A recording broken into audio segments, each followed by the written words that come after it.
Let me finish up with State Street.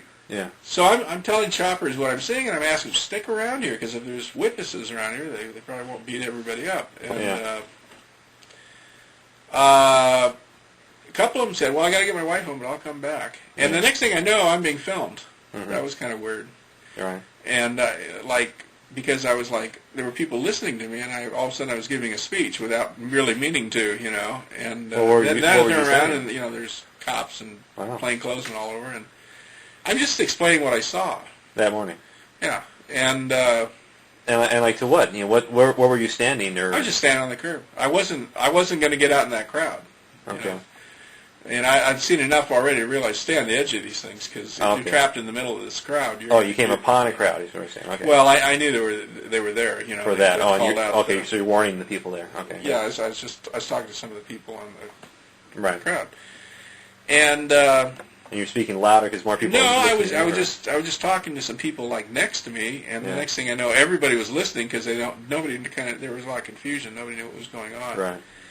And then the next thing I know, I'm being filmed. I guess I'm an instigator. Yeah. But anyway, they blocked off all the side streets to State Street. At that time, the State Street opened up onto the freeway. Yeah. And they brought in fire trucks, and the kids, the high schoolers out there, they're going to squirt us, and they all zipped up their jackets. Right. Well, no.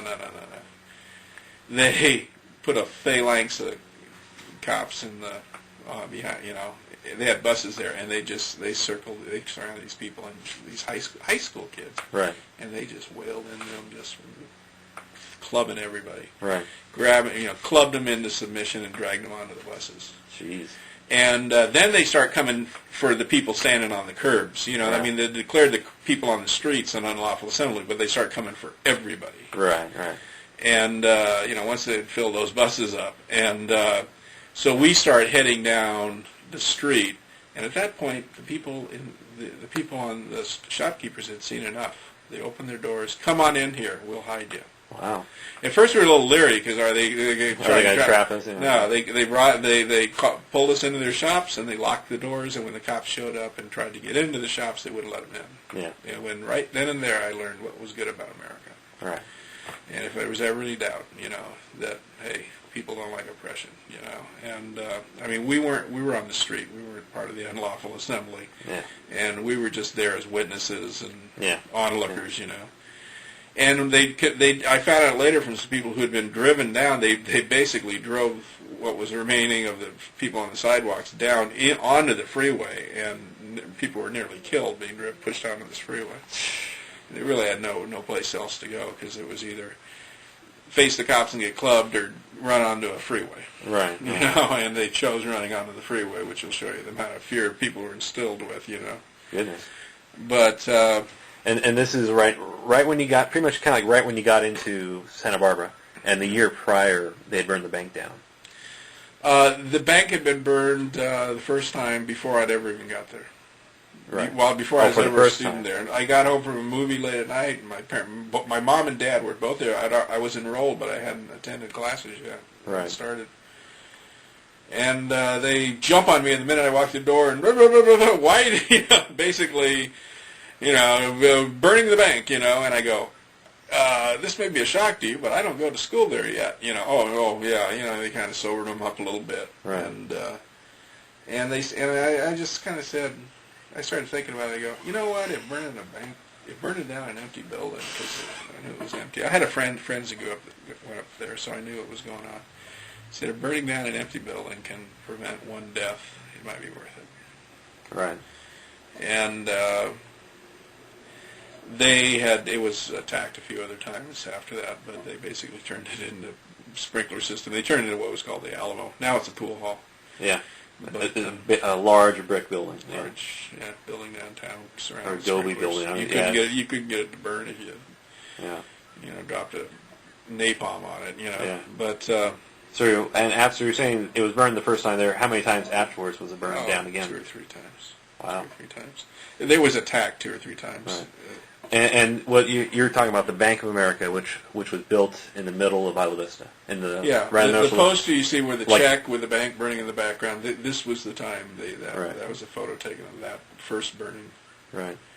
And the funny thing was, in later demonstrations, the bank wouldn't let the police would use the bank as their headquarters. The bank wouldn't let them use actually after locked them out, wouldn't let them use the bathrooms or anything because they didn't want to get identified with the police any more than that.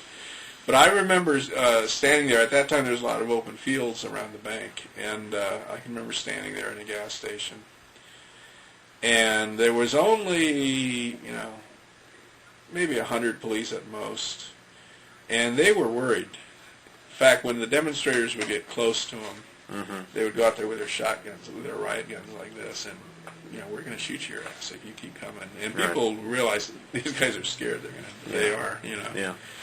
And but I remember there was one little light out there, and here's on one side this is the police and the phalanx with their shotgun, and over here are the demonstrators. And all of a sudden the light starts fading. It's like an eclipse. Well, we realized there's so much crap in the air, being bottles, rocks, dirt clods, chunks of grass, and anything anybody can find being thrown through the air. That it's blocking out the street lights, and it's getting dark, and it kind of freaked everybody. It was like the hand of God is coming down, and darkness is coming upon you.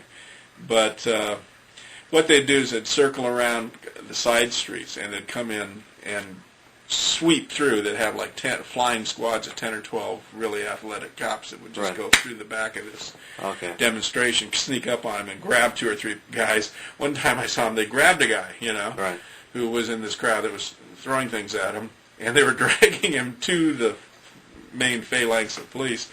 And then all this crap's in the air, and these guys, the cops are all in riot gear with flak vests and helmets and everything, and plastic shields, sand shields. This guy's out there with nothing, and he's getting basically stoned to death, and just because people are so mad at the cops. But with the gas station I was standing in, anytime a crowd would gather, they would rush them, break up the crowds. And at one point, we're standing there, and they start rushing us, and oh crap, and part of the crowd, I bail over there's a cinder block wall in the back of this gas station, and I bail over it, and right behind me, the guy I know him, lives in the apartment next to us. He bails over, and the cops literally keep his jacket. It's that close a thing, but. And he got a little skinned up going over the wall because they took his jacket mostly. But so I was a lifeguard, so I did my first aid thing, and bound him up, whatever.